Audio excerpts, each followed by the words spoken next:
Hey guys, what is up? It's Dusty here, and welcome back to another episode of the Daily Crypto News. This video is going to be mostly focused on Bitcoin and Ripple/XRP, but we got some really cool stuff. So if you like those two coins, make sure you watch this video all the way till the end, and also make sure you press the like button and subscribe to support the channel. Trying to hit 50,000 subs by the end of the year, and with a little bit of you guys' help, I really think it should be possible. Now, I think we got to start out with one of the most controversial pieces of today. For sure, it's 63% of the Ripple XRP community has gone for good. With the XRP price down 95% from its peak, the XRP army has largely packed up its bags and gone home. So, it might have been posted yesterday. I don't really know what time, how these times work here. Maybe it's still today. It doesn't really matter. But I just noticed it today, and the message here quite shocked me. The XP community has shrunk over the last 2 years. Over 63% of Ripple's Telegram community members have left over the past 2 years. The XP price is currently down 95% since its all-time high in January 2018, and previously unhappy XP holders even threatened to fork the tokens unless Ripple stops dumping it. So, I just read through the whole article here. I just read through the whole, talks. And I've read actually a couple more articles that are exactly about this topic. And a couple more, discussions surrounding exactly this. And now, of course, there's a tweet here to quickly clarify. Aztec BTC posted, "Community capitulation. Will Club went private, so it's the most accurate number for existing members after 2017 bull run. Member loss is from June 2018 till April 2020, nearly 2 years." And as you can see here, Ripple on June 2018 had 64,500 members, November 2019, 30,000, and April 2020, about 23,000, which is a loss of 63.9%. It's actually quite interesting if you see it like this, right? Because I'm not trying to say, all right, guys, Ripple lost 60% of its members, or XRP community lost 60% of its members, because really the people that are in this club do not necessarily represent everybody. Because of course, Ripple, the amount of followers they have has most likely increased quite a ton. Same goes for Barrett Garlinghouse and Chris Larson's followers, and also those of the bigger community members. Those followers have most likely only increased. But it does kind of show, in comparison to some of the other projects, like Stellar, that they've been going down a little bit, and it might not be that good, right? It might be for some type of reason or so, but mainly for me, I would say that right then and there, a little bit of a couple years ago, people were more so focused on this hype and this quick money, this quick idea of, maybe they'll give an update and we're gonna quickly get it, and then we're gonna make money real quick. And maybe they also noticed that anything that they were subscribed to, or anything that they were in for, didn't really benefit them too much, and thus I think is just the general move of people not really caring too much about what they were posting in that thing, because they're not there for the hype anymore. They're just there for info. And a lot more people are in there now that really care about some of the stuff they post, rather than just being quick to make a quick buck. That's really what I've been thinking, because otherwise I think all the followers on all their platforms should have deteriorated. Since it did not, it's pretty logical, at least to me, to see that just what they posted in this group is not really what people like to see anymore. And thus, I don't think you should be worrying at all about really the community shrinking, because it shrinks, all right? It shrinks. Trust me on that one. It is shrunk for a long while in terms of the real core supporters. But one of the reasons I see for that is, yes, the price is going down, but also the potential for just the big boom in any of these days right now. Yeah, it is starting to become more realistic to people. There is a chance of a big boom. There is definitely a good chance for it. But people are not hyping it as much anymore. People are more like, what we want to see in XRP is just, we want to see it do extremely good. We want to see it excel in terms of their technology. And from that point on, increase ridiculously much in value. It's not like the Yeah, XRP is gonna go 50,000% tomorrow. Just wait. You know, that attitude that we've had in 2007, 2018, a little bit as well, is completely gone.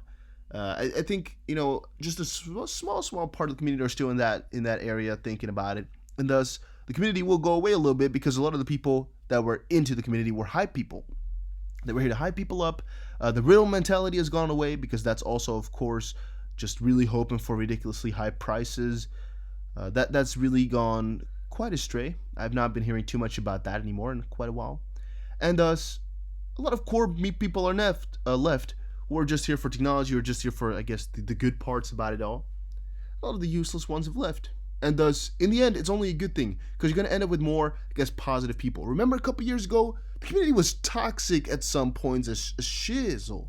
You know, whenever I used to post something, there would be people so angry for whatever you would post, even if it was just a completely positive vibe video.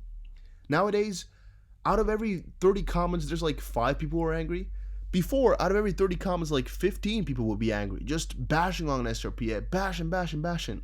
And now I see a lot of good stuff happen here and there all the time. And I'm really liking it. So, whatever it says, whatever these statistics are, I don't mind it because I've been really loving all that's happening in the community. And just as a matter of fact here, just some you should take into consideration as well. This is talking about 2017. XRP price getting you down. Well, just think, only 3 years and 1 month ago, it was 0.007 per XRP. It moved months after to record highs. We are all at a much better starting point for the next launch. And thus, it's just a little bit of a realization point for a lot of y'all that right here was, let's say, at like 1 cent. I don't know how much exactly this translates to. $1 cent. It's so strange for people to realize that at this point, you could have at this point we're already at such a better spot, and there's such, like, the foundations are already set and whatnot. It's been such a downward hill that people have lost their faith. I know it's been such a downward hill, but you need that slope to go up further, right? You need downwards movement to get to a higher point. Right here, we were at let's say just 1 cent, and it still went up to almost, let's say, $3. Right now, we are at, let's see, how much are we at exactly? 18.8 cents. So let's say about 20 cents. 20 times higher than we were at right then and there. Don't you think a higher price will be possible? Because since a lot of people are also convinced that these gains that we got right there are possible. But right, let's keep that in the back of our head. Let's go into some more real news because this is more like just a general speech and talk. Ripple and its co-founder Chris Larsen are donating $5 million, $1 million each to 5 food banks and meal providers that are supporting families and individuals in the Bay Area. This really sits close to my heart. I love this type of stuff. Really love what they're doing, and I think it is amazing. Ripple also donated to the Silicon Valley Community Foundation, which is always amazing to see. I love this type of stuff, guys. Ripple's partner SBI Holdings will begin using R3 Corda blockchain technology for forex trading. This will be the first application of R3 Corda in Japan. R3 Corda will be implemented between SBI Securities and SBI's Forex platform liquidity market. Ripple partnered with Money Match app to offer faster and affordable payments to over 120 countries. To quote, RippleNet partners allowed us to cut our costs by as much as 40%. RippleNet also helped Money Match offer same-day settlements times and open up to new markets. Really good, but I don't know what about it was new. I think just the realization that RippleNet has cut their costs down by 40% is what came up new, because it's not a new partnership, I believe, either. Crypto Eddie just posted on Twitter, today, RippleNet partner SBI hits all-time high of 900 billion yen cumulative remittances, a 100 billion Japanese yen increase in 3 months, $8.3 billion. Wow. We are providing a remittance service that utilizes the distributed ledger technology, DLT, with expansion to 12 languages. Amazing stuff we're seeing here, guys. Amazing stuff. The expansion is still quite strong. CryptoBull says most XRP investors are gone. 63% of the XRP army has been decimated by the bear market. Who is still here and won't quit? Again, quick 2 cents on that. I don't think 63% are really left. Otherwise, you would have seen it in the amount of followers people have as well. I just think a lot of the hype people have left. Also, it's not that crazy for people to leave when prices are going down, but as soon as prices go up, they will most likely join again. And also, again, this is just ridiculous to see that people left the Telegram and thus the community went down. It's quite stupid. But no, we've not left. Many people have not left. We're not going anywhere.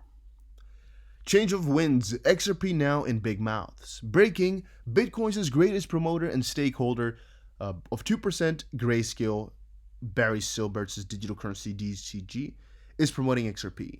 Because they said on Grayscale official Twitter, XRP has gained momentum amongst both financial institutions and individual users. Why? Well, learn more about XRP in our Building Blocks report, aimed to help investors of all levels better understand the digital asset class. I always wonder if those things are sponsored or not. You know, I kind of wonder about that. But still, it's really, really good for XRP to see something like that. Banks freezing Bitcoin investors' accounts recently. Bitcoin community members are taking to Twitter to say that over the past week, banks have been freezing their accounts when they purchase Bitcoin. So, I don't know about this. I've never heard this from anybody I know, but it says here, Bank of America blocking top executives' accounts over Bitcoin. To quote, my bank account was frozen today. Canadian banks block Coinbase Bitcoin purchases. Yeah, it's the things that happen when you use fiat, right? And when you use the traditional banking system, it's things that are possible. But it's really strange, and I really don't know exactly why or what happened with all of this. Somebody says, my bank account was frozen today because I've been buying Bitcoin all week, so I had to call my bank and wait on hold for 30 minutes to talk to someone to unfreeze it, which was a good reminder of why I was buying Bitcoin in the first place. On the contrary, though, if you think about it, if somebody got a hold of your bank account, they would really buy Bitcoin quite quickly, right? Because it's the easiest way to get rid of your money if you don't want to get it off your account by using an ATM. But ATMs have limits, and thus Bitcoin is a good bet. So from that perspective, it's actually really a good thing that these banks are doing it, because it's really the safety that we are looking for in banks, and that they freeze your account when you're buying those type of things, right? And I really love it as well when banks give you a call when you're trying to buy something really expensive. For example, some banks, I've never gotten it myself yet, but some banks, if you try to spend $10,000, for example, or, you just try to use a frick ton of money in one day and you have a high maximum, they will call you first. Or if you want to change your maximum to a ridiculously high amount, they'll just give you a call or send you a text that you've changed it or something like that. I love that type of stuff because it gives you some clarity and also some safeguarding, right? Because I would love my bank to just block me if I buy, a couple $1,000s worth of Bitcoin in separate transactions or something like that, because I would just feel safe. I would also love for them to pick up and instantly fix it though, and have an easy removal way if it is really me though. You guys get me there. And yeah, some other websites are doing that. Some other banks are doing it. But yeah, I just think it's a smart idea for them to do it. And I would also not say that banks are bad for doing this, because you're also safeguarding your own name about it, right? What if it could have also been other articles saying like, yeah, all my money was lost because the bank didn't block people from buying Bitcoin if they did get hacked or some. This is the best case scenario for Bitcoin price before halving. It's not real, right? There's a lot of different scenarios here. This is just skew.com, which is always the same thing. But they said here, the options market is pricing in limited extra volatility related to the Bitcoin halving next month. We simulated 100 iterations for the path of Bitcoin over the next month using the May 19 implied volatility of 80%. 5 series out of 100 ended over $9,000 and 5 under $5,000, and thus that will be the range that we're going to be going for, between $9,000 and $5,000. No halving driven Bitcoin rally. Well, I think this halving is just something we've never seen before, and thus it's a waiting game. And Bitcoin might trap more bulls. Bitcoin has been seen a significant move to the upside recently, and now on the last trading day of the week for Bitcoin CME futures and the S&P 500, it continues to remain bullish near term. Unlike previous weekends when the price action has been inconsequential, the weekend could see Bitcoin USD make some moves. It would not be much of a problem if a gap is left to the downside, because it could be filled on the way down anyway when the major downtrend begins. And that's when I want to leave it off, guys, for today. Hopefully you enjoyed the video. If you did, make sure you press the like button. See you guys again in another one. More videos coming out today, so make sure you subscribe for more. See you guys again in another crypto video. Also, make sure you subscribe to support